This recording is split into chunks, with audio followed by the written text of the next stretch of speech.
George Richards is on the Toyota of Hollywood hotline. He's covered the Panthers for many years. You can read his work at floridahockeynow.com. You should follow George on Twitter as well for a little Panthers coverage during the Stanley Cup Final at George Richards on Twitter.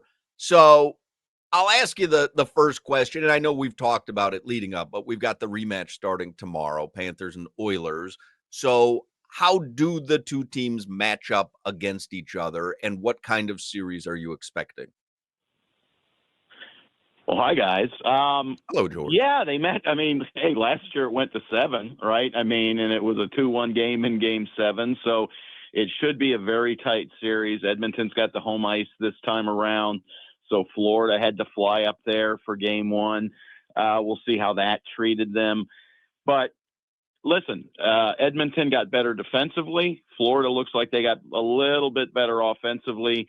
Um, I think it's going to come down to the goalies. It's going to be Stuart Skinner and Sergei Bobrovsky again. And, whichever goalie does the job is going to end up getting the win here. Is it going to get nasty, George? Because I know we need to stay out the penalty box. We don't want to have, they have numbers on us and all that stuff, the power plays, but do we have to work that edge as we've always seen, and that's what they got to do is work the edge without going to the penalty box? Sure. Yeah, I mean, for sure. I mean, that's always the case, though, with Florida, right? Because Florida does play on the edge. Florida, plays that tough forechecking. They like to hit you. I mean, Florida leads the playoffs in hits. But Edmonton knows that's how Florida plays. So, they're going to react. They're going to have, they're going to be ready for that. But yeah, special teams is big because Edmonton's got one of the best power plays. We seem to say that every playoff, though, right? Every series. X, Y, and Z, their power play is lights out, and Florida seems to find a way to stop them. But Edmonton with Draisaitl and McDavid is just a little bit of a different animal. I mean, those guys know how to score, and especially when they've got that man advantage. So staying out of the penalty box, yeah, Channing, your point, is going to be key for Florida. No stupid stuff. The refs have been really blown. You saw it in the last round. The stuff that comes after the whistle, they're starting to tighten up on. So Florida's going to have to be careful with some of the stuff they like to do.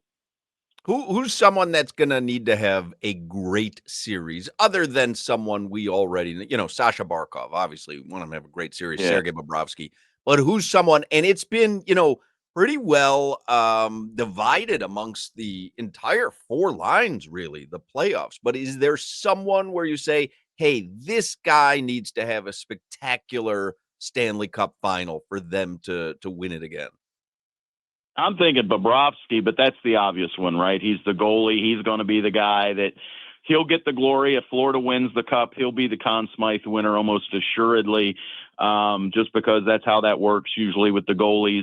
I think that Florida, it's just tough to pick one player because this team is such the sum of its parts. I would look at the top 4. The top 4 defensemen have to have big series. They've got to be able to shut down these offensive lines from Edmonton. Florida's gotten scoring up and down its lineup.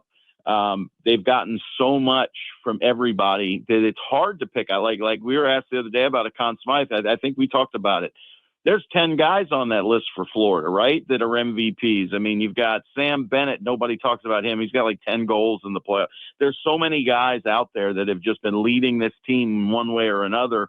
To pick out one guy, I don't know that I can. Edmonton, it's got to be Connor McDavid. Connor McDavid's got to have a huge series for Edmonton to win this thing. Florida, man, if Evan Rodriguez gets hot again, boy, Florida's got a good chance. So it's just a different setup here. Is it possible to shut down Connor McDavid? Because I remember last year, Draisaitl had a really slow start to the series, and I was calling him a bum, and then in the next 3 games of the series, I was reminded why he's not a bum.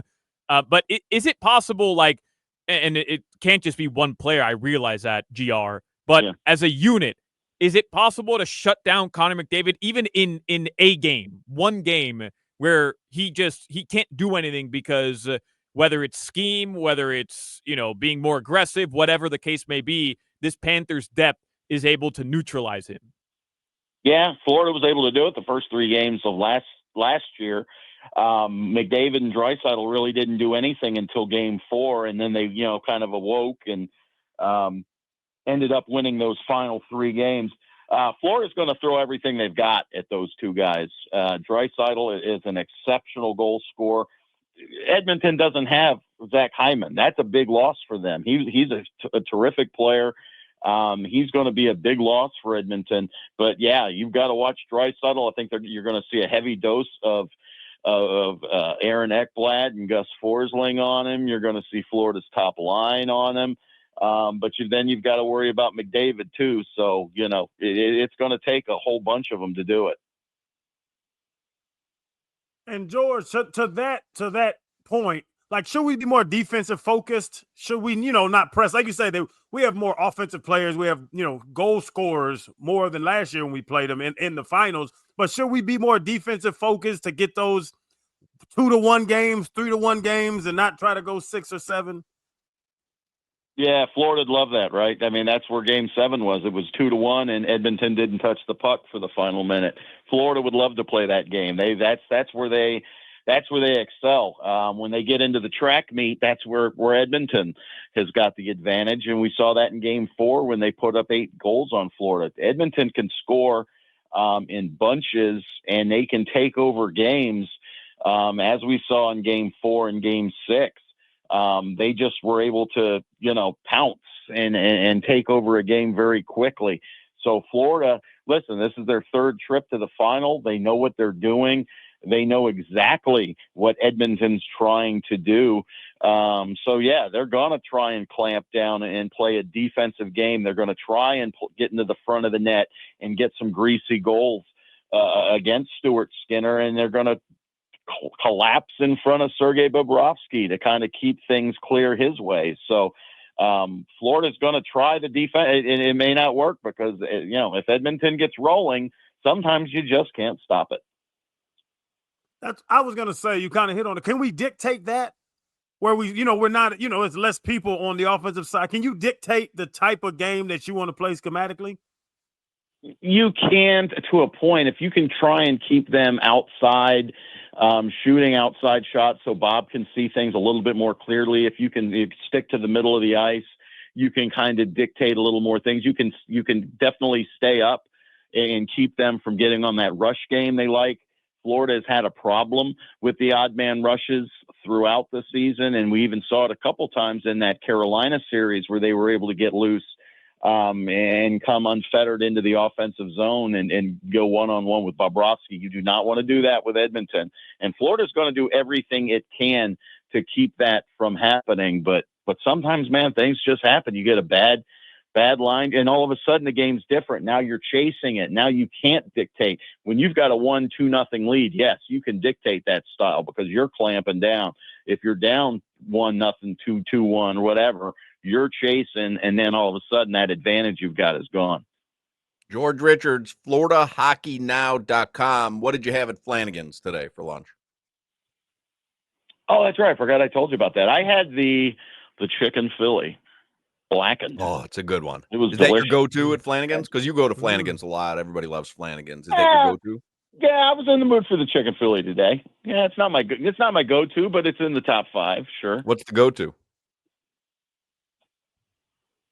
I got like 5. I've got a whole bunch of things.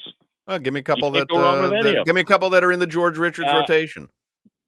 The grilled tuna sandwich, the pasta salad, the wings, the burger. What else? The ribs. Pasta salad, though, huh? Pasta salad. Oh, I like the pasta salad. Yeah. I don't know if I've ever noticed that on the menu. All right, try the pasta Caesar. It's half Caesar salad, half pasta salad. You get a little grilled tuna on top of that. That sounds delicious. Oh, delicious. There's a pasta awesome. Caesar? Pasta Caesar at Flanagan's is deluxe. Wow. George, I don't lie. I don't even push back on these topics. Grilled tuna on there, and you're good. You're hitting it, baby. George, the dolphin fingers man, you got that. Got to be a top 5. It's Rockin' rib rolls, Yeah, George. yeah. I can't think of everything. I mean, yeah, my top 5 has 20 things in it. Yeah. Dolphin fingers, absolutely. The rib rolls, absolutely. All right. Just checking. I'm going to try that pasta Caesar, though. In that top 20 of top 5s. That sounds good. You like mayo or no mayo? No mayo. No. No mayo. Doesn't need no. On a chicken Philly? No, on anything. Not on a chicken Philly. Like on anything. Are you a mayo guy? No, not really. No. Mm. It's okay. I'm not like anti-mayo, but yeah, Right. I usually don't add it. Yeah. All right. I've seen people dip French fries in mayo, and I think that's weird. But I love French fries in vinegar, right?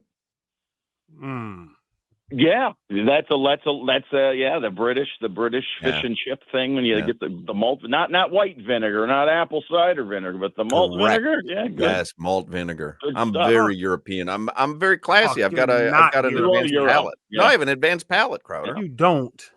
Yeah. I do. Yeah. No, people know that about me. You eat box mac and cheese. Right. What's your point?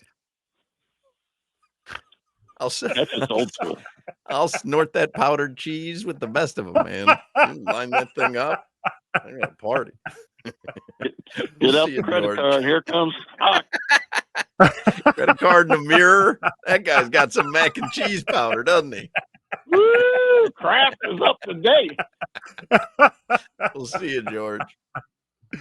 See you later. Have a good one, guys. George Richards, FloridaHockeyNow.com is the website, or you can follow him on Twitter at George Richards or at GR if Solana was giving him his Twitter handle. Solana, stop 4 calling o'clock me out. that. I know it's ridiculous. It's terrible. I think he likes it, actually.